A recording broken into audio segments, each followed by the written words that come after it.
Are there any, like I know that we can all look back in our lives and find moments that we didn't particularly love that we might do over. Are there outfits that you would go back and do over in your life?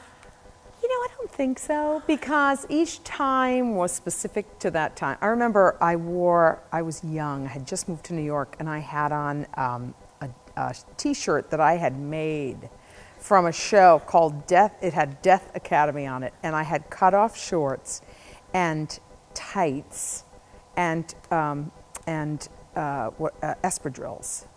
And, you know, I thought I looked really, I was 21. And I thought it was cute. And it was actually a cute outfit, but these girls were on the train and they were making fun of me.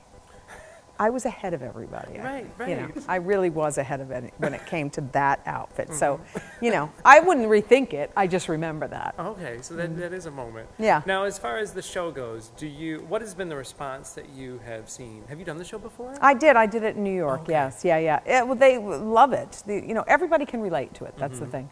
Men and women. I mean, it's sort of a show geared toward women, but I think the men relate to it too. I had an interview yesterday with a man. He was like, "Oh God, it made me think about my prom outfits and, you know, stuff I wore." So I think everybody can relate to it. Oh, nice. Yeah, it's not just for women. Now, I have been a huge fan of Mary's since Lucky Stiff. The Oh Lucky my Stiff God. scene. Oh yeah, I'm gonna. There are two of them, embarrass you myself. know. No, I only have the one with you on. Are you on both of them? Yes, I'm on both of them. There are 2 Lucky Stiff albums. Clearly need to get on Amazon. Yeah, immediately you and do. Get this other one. You do. And then she was on Sex and the City, remember? Which I was very upset that Carrie Bradshaw did not want to be at her cabaret. I know. Well, they didn't focus on me. No, It no. was like, yeah, it was disappointing. We did. Thank you.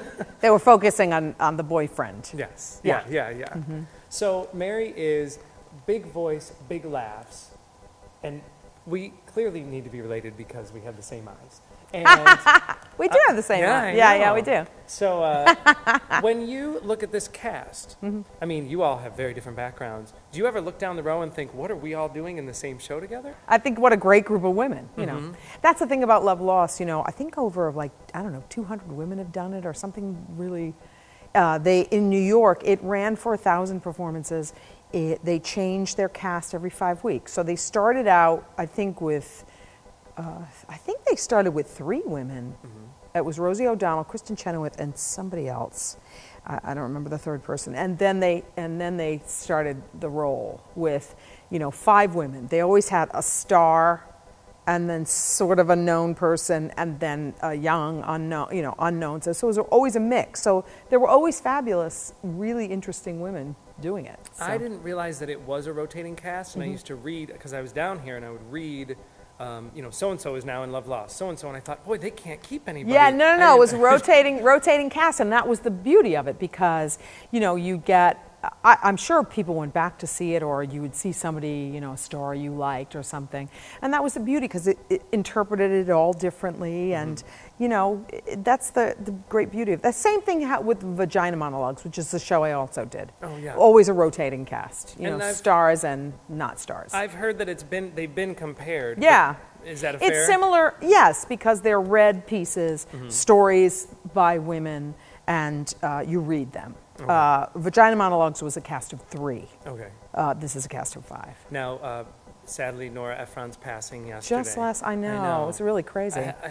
Does that change how you're approaching the show at all? No, we sort of had a real sort of spiritual kind of thing last night where we found out just before we came out here that she died. But apparently no one knew that she was ill. She did not want it known, so her death was kind of a shock. But apparently she had been suffering for a while from leukemia. So none of us knew at all. But with a writer like that, it seems like they leave you these pieces that you can go back and relive after they're gone. And she left some amazing ones. Exactly. You know, this will live on for a very long time and a lot of different productions. This is the first regional production of it. Since the show's about using clothes as, you know, benchmarks, when Mary Testa goes home after a show and is chilling, what do I wear? Yeah, oh my God. I That wear the sounds same. obscene. No, I wear the same. I live in New York City, and my neighbors all think I only have one outfit because I have a dog. So I basically put on sweatpants, but capri sweatpants, and a big black shirt and either ballet flats or sneakers or something to walk my dog, and I just leave it on the chair in my bedroom, and I get up in the morning, put the same outfit on to walk the dog. And then it's so bad that there's a deli across the street from me, and I went in all dressed once, and the guy said, "Do you have a sister?" Because they only see me like as a slob. "You look familiar. Do you have a sister?" Because if you do, you might loan her some clothes. I know. Poor thing. She wears the same thing all the time. So that's what I wear here, too. Oh, great. Yeah, until I come here, and then I get dressed. Yeah.